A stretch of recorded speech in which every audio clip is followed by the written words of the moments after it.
I want to recognize the member from Vernon-Monashee. Thank you, Madam Speaker. So great to see you. I would like to begin my response to the throne speech by acknowledging that today I am virtually joining this session from the traditional Silks territory of the Okanagan Indian Nations, and I want to thank them for their stewardship to this land. I always feel so grateful and humbled to get the opportunity to represent one of the most beautiful constituencies, Vernon-Monashee. I want to give a shout out to people of my constituency for doing such an amazing job, showing kindness to support one another during the difficult year.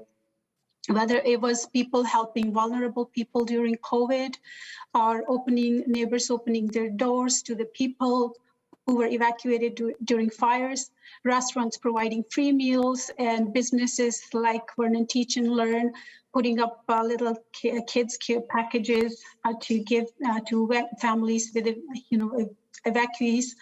Nonprofit organizations ramping up for their operations to support people in need, and community getting together every evening to cheer on firefighters during fires. And I had the opportunity to go there for evenings with my son and my kids to show support, and it was powerful to see how communities come together. So I just want to take the opportunity to thank everyone who pulled together in order to help us to get through the difficult times of the last year.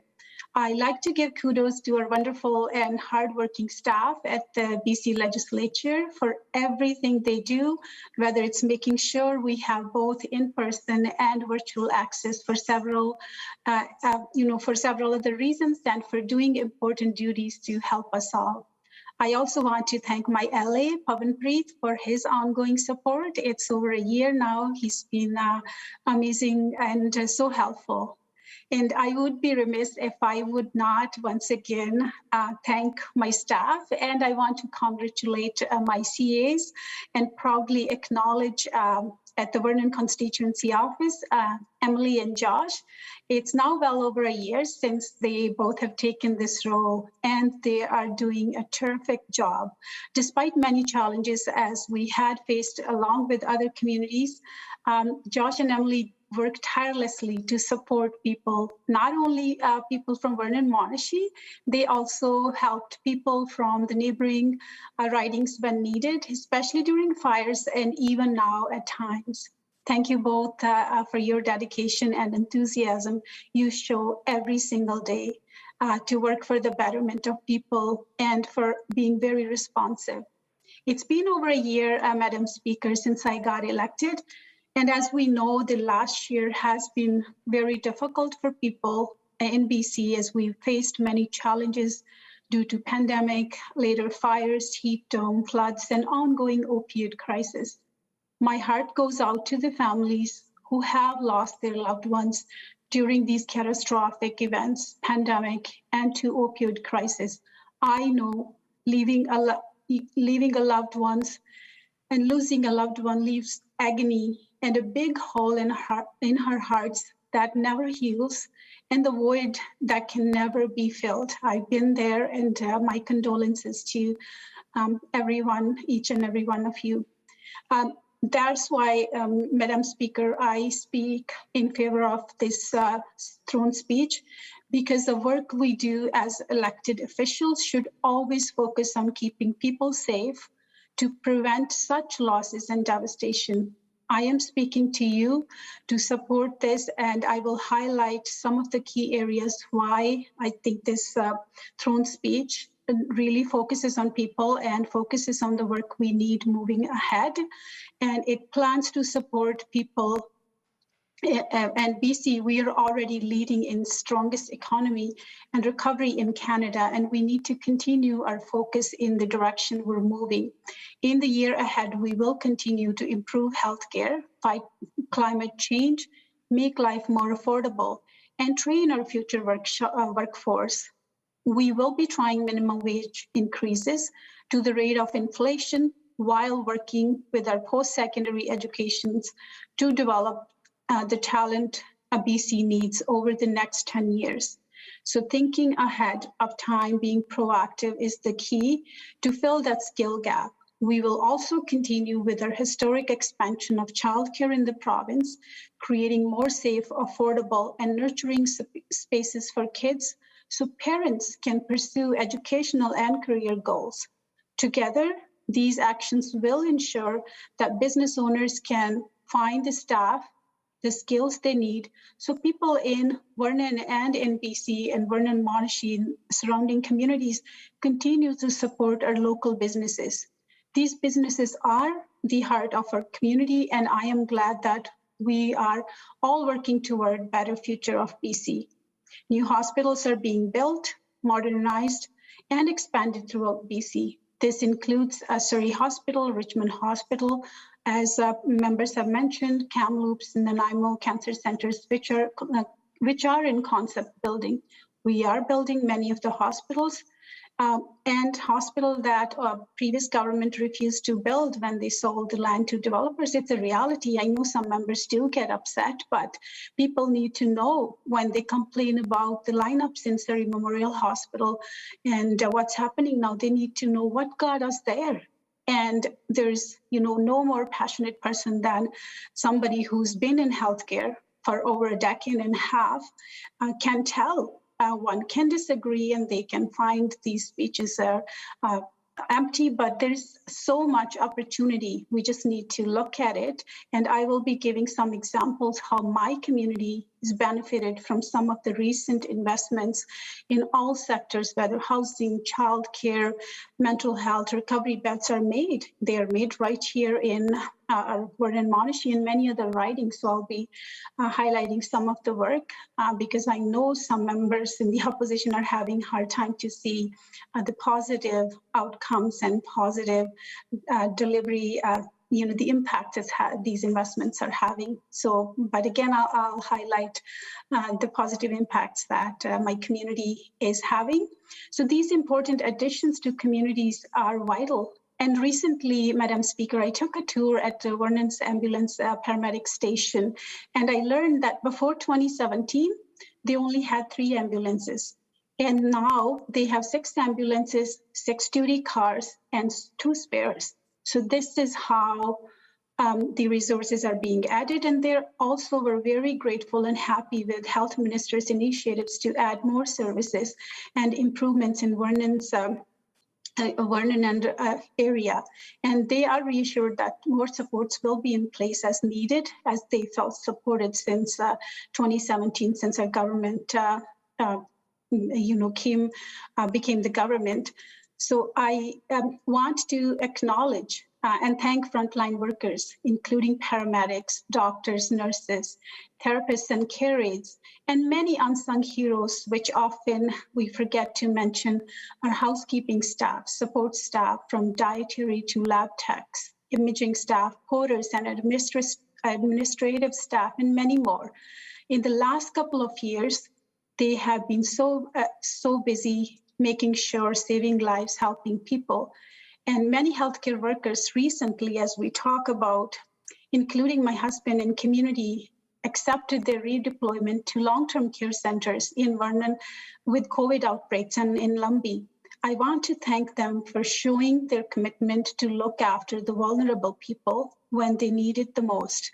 I get to hear every day, Madam Speaker, from my husband and my older daughter, who also works at Vernon Jubilee Hospital in support services, about how these amazing healthcare workers have been working tirelessly.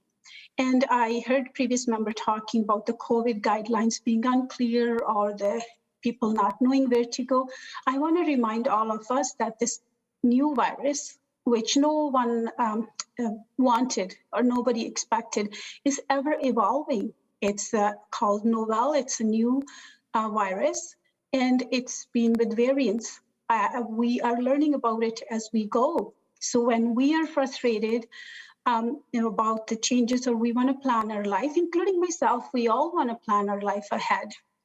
But we are not there. And I also want to remind the member that it's not the government officials, including the opposition members, who make these decisions. We all know that we've given this authority to our experts, health experts, were well versed in pandemic and these situations. Dr. Bonnie Henry and her amazing team. I agree, some decisions everybody may not agree, but they're doing their very, very best to keep people safe. And there is a reason we have the lowest per capita mortality rate, but not saying that every single person who passed away was somebody's loved one.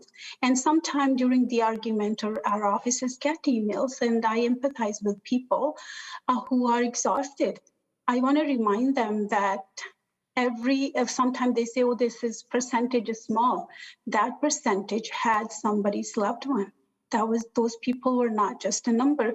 So what we need to do, just, be grateful and be patient and think about the healthcare workers, as I mentioned, including my family members who accepted happily the redeployment and saying that we had a great discussion in family. What do we do? Because we have almost 6-year-old son at home.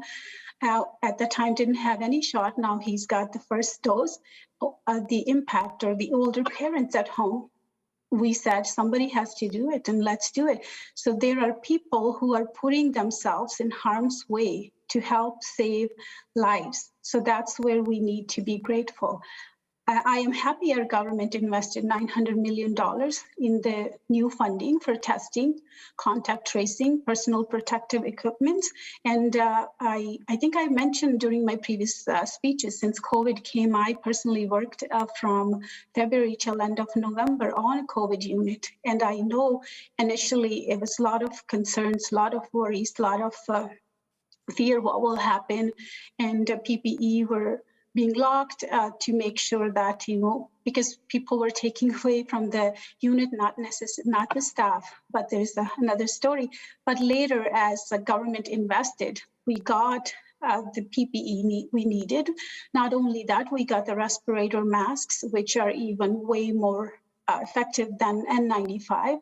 And so, it's government, and Dr. Bonnie Henry and team has been doing tremendous, such a great job to support all of us, and we felt that. And I still, as I said, I get to hear every single day, every evening from 2 of my family members. So some of these issues we shouldn't put our politics aside and accept. And if there are questions, I had questions. Minister Dix and Dr. Henry always answer those questions when in doubt, and when constituents do ask about why this decision, most of the times those concerns are addressed in their briefing. And one day my daughter was saying, who's by the way doing third year microbiology, so she'll be microbiologist next year, she said, these are very simple. Some of the very simple questions, Mom, I wonder if some people who are frustrated even watch the briefing, because if they did, it'll help them a lot and it'll make sense. Some of the decision will make a lot of sense. As I said, not every decision you might not agree, but it's ever evolving virus, and their attempt is to keep people safe so we don't have any more loss of lives. So I wanted to share these thoughts, and I want to say we want, whether member of the opposition agree or not, but the reality is the historic investments to support health services, mental health initiatives. It has helped a lot of people. Yes, we need to continue to build on the progress, and that's why we say we need to do more. Why? Because prior to 2017, under BC Liberals government, we had no consistent supports or such investments in place. In fact, they closed Riverside overnight, which left hundreds of vulnerable people on the street with nowhere to go and no place to take care of them. I chuckle when I hear members of the opposition talk like socialists, which is great. Yet they have the track record of continuing slashing the services, including privatization and chronic underfunding during their time as government, which left us with massive challenges, which we're trying to address. So under jobs and opportunity, again, helping people for the jobs for the future with generational commitments to develop the talent BC needs over the next 10 years. And as I said, moving forward, not only in the job sector, infrastructure, we have had urgent care center, primary urgent care center in Vernon, MRI in Vernon, which is helping lots of people to get quicker tests done, quicker diagnosis. Before we would have to send people to Kelowna, wait for the appointment. We're sending a nurse with them. We're calling another nurse to backfill. We're paying for entire team. So I always say investments in people. Macy, it's upfront investments. They save us a lot of money, not only money, it saves lives, and it helps, it improves better quality patient care. So moving forward, I also want to appreciate the initiative of our government moving forward on reconciliation by working on implementation of Declaration Act on actions plan drafted in collaboration with the Indigenous people, and improving management of lands and resources by creating new ministry to better support the goals of reconciliation, economic development, and environment protection. So these are the actions that we are taking to have a meaningful reconciliation. Previous opposition member was talking about healthcare, the challenges, and I want to respectfully remind member, over the last 17 years working with 2 different health authorities before getting elected in various healthcare settings, along with many of my colleagues, I have personally witnessed and lived through the massive healthcare cuts, austerity, and privatization of their BC Liberal government. My LPN colleagues and many hospital support services staff in healthcare struggled financially due to massive 10% wage rollbacks under their BC Liberal government. So it seems pretty rich when I hear this, and I just sit back and thinking the flashbacks of those times.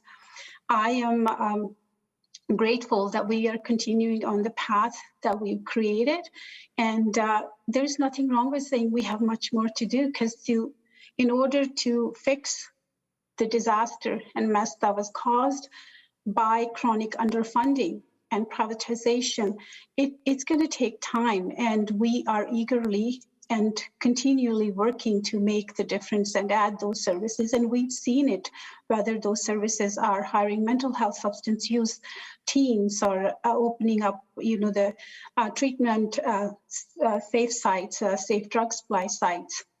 We have one in Vernon.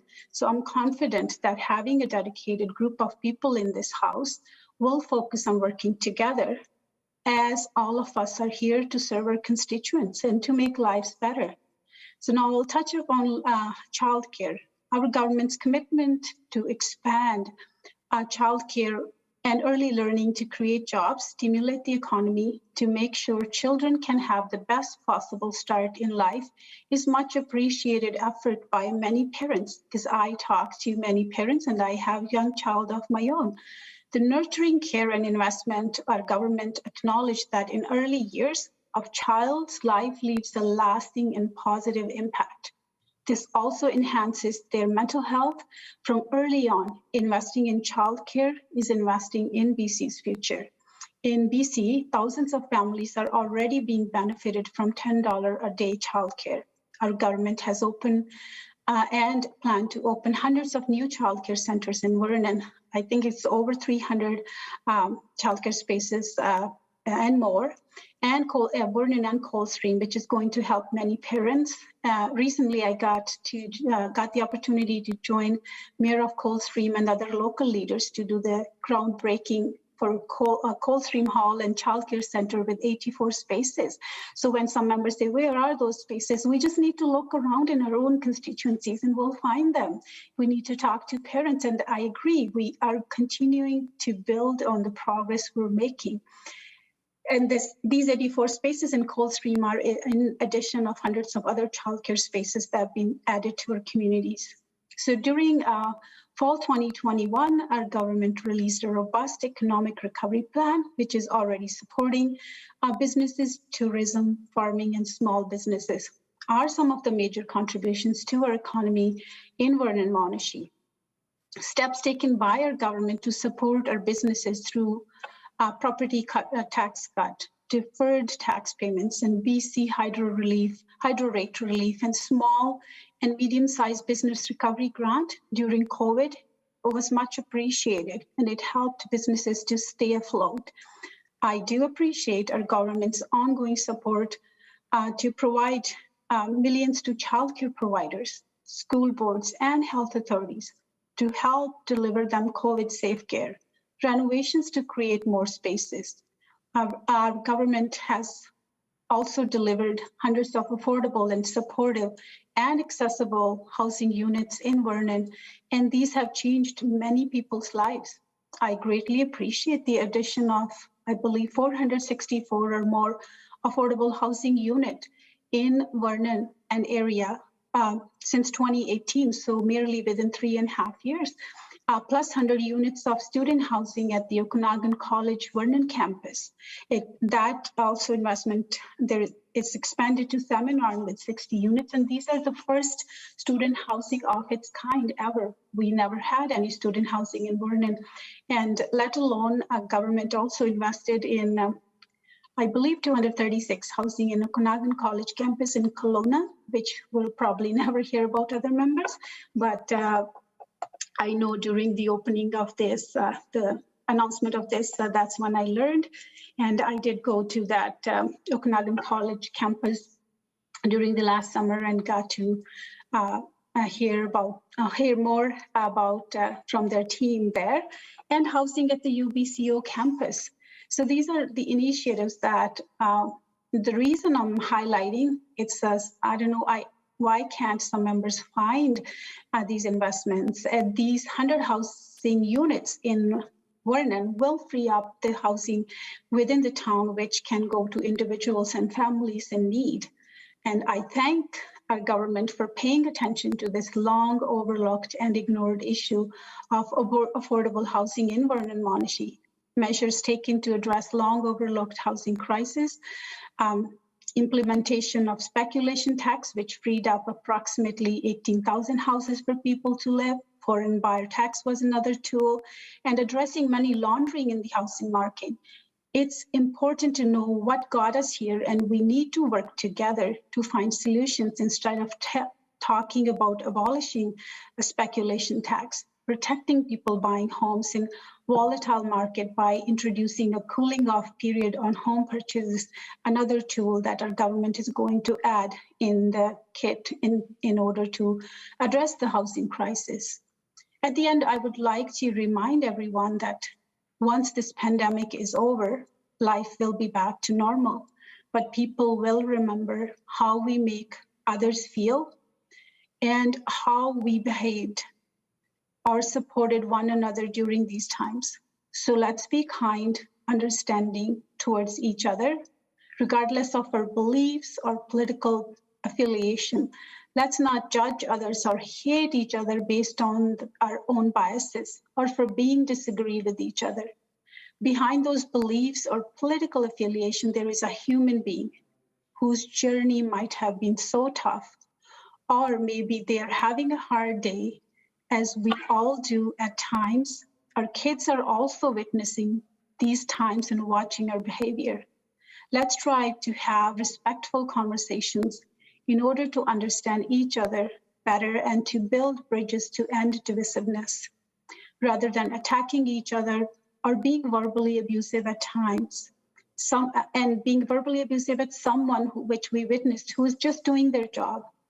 Let's remember that everybody is equally exhausted as we all are. Yes, we all want this to end. None of us wish this pandemic. We need to show unity, kindness, and understanding more than ever. Once again, I would like to end my speech with my favorite quote from John Mark Green. Everyone has a history. What you do with it is up to you. Some people repeat it, some learn from it, and the really special ones use it to help others. I do hope 2022 will be a kinder and better year for everyone. And I do welcome the announcements and the progress that we're making in Vernon-Monashee, and people I talk to, they're very appreciative.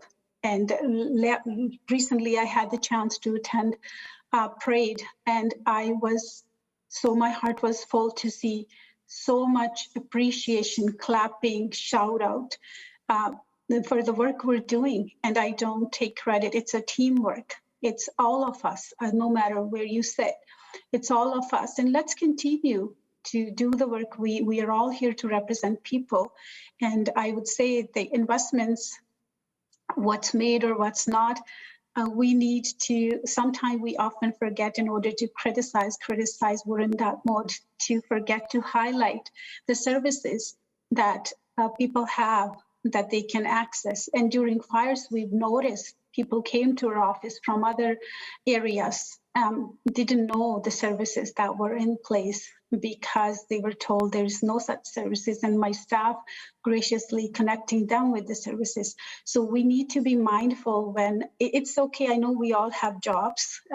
Opposition has job to criticize and highlight the gaps or what. I respect that, but it's also okay to appreciate what initiatives are being taken, what services we have in place so we can tell people and so people can be benefited, rather than when we as leaders say there is no such thing. And if I'm standing here say there is no daycare space in my community, there is no housing.